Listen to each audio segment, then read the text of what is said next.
Огромный лев приблизился к рейнджеру, Алексу, которого жестоко привязали к дереву в самом сердце африканской саванны Серенгети.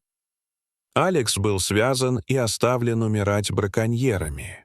Его тело ломило от боли, а надежда почти угасла. Грубые, потрепанные канаты глубоко врезались ему в запястье и грудь, удерживая неподвижно у сухой шершавой коры. Огромный лев остановился всего в нескольких шагах. Его янтарные глаза неотрывно следили за Алексом. Воздух дрожал от опасного, настороженного молчания.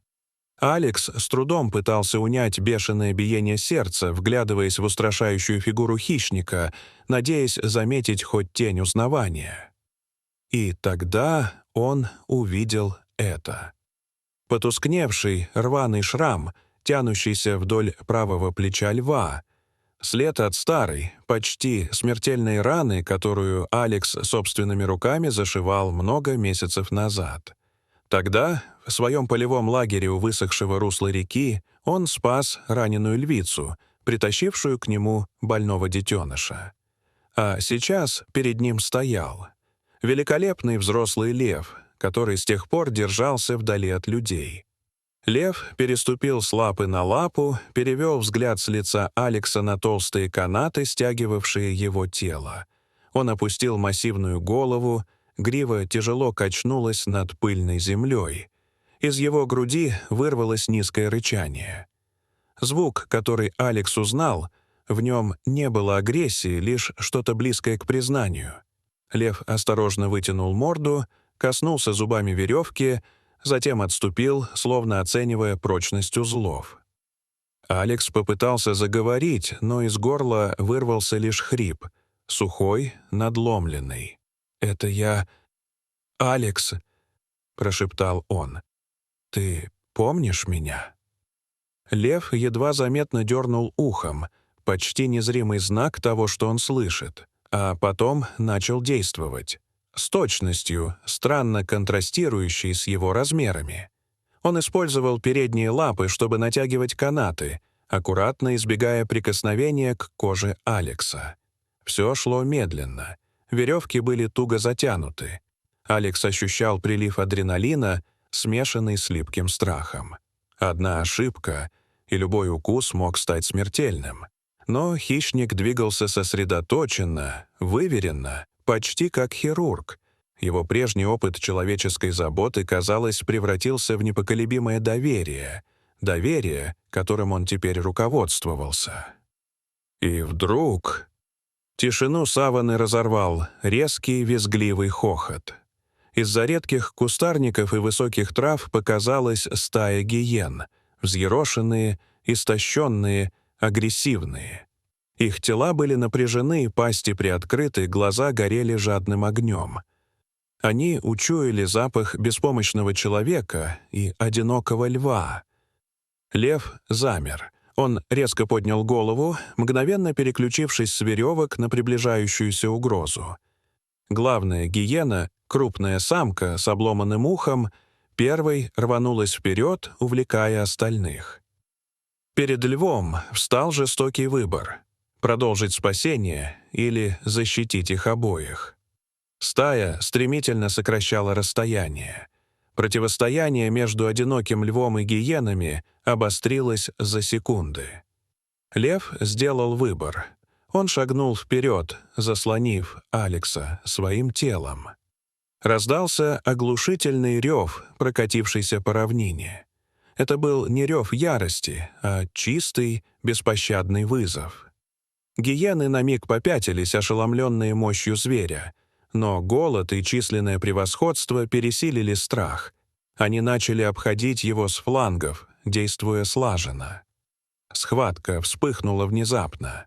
Взрыв пыли, визг, рычание, удары тел. Лев бросился вперед, сокрушительным прыжком сбив одну гиену и отбросив ее в сторону.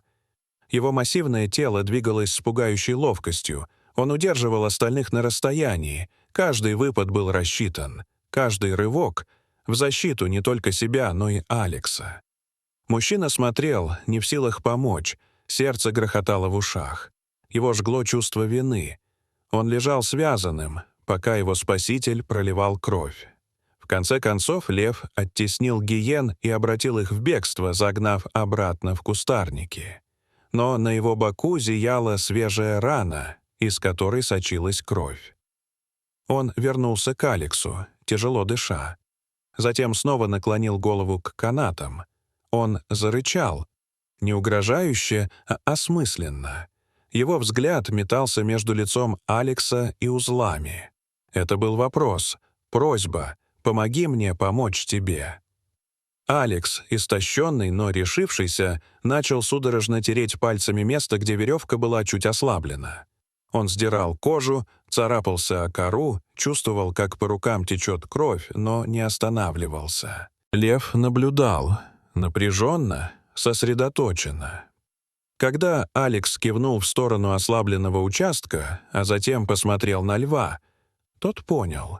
Он глубоко вдохнул, опустил голову и нанес короткий, мощный укус. Веревка лопнула. Алекс рухнул на землю, ударившись боком. Он был свободен, но дезориентирован. Поднимаясь, он инстинктивно отшатнулся от льва, хотя тот не проявил ни тени враждебности. Однако опасность еще не исчезла. Из высокой травы показалась группа львов, самка и подрастающие молодые особи. Привлеченные шумом боя, они не знали предыстории. Они видели лишь человека на земле, слабого и уязвимого. И в этот миг Алекс вновь стал потенциальной добычей. Лев-защитник мгновенно встал перед ним, издал рык, не нападение, а предупреждение, утверждение: «Этот человек под моей защитой».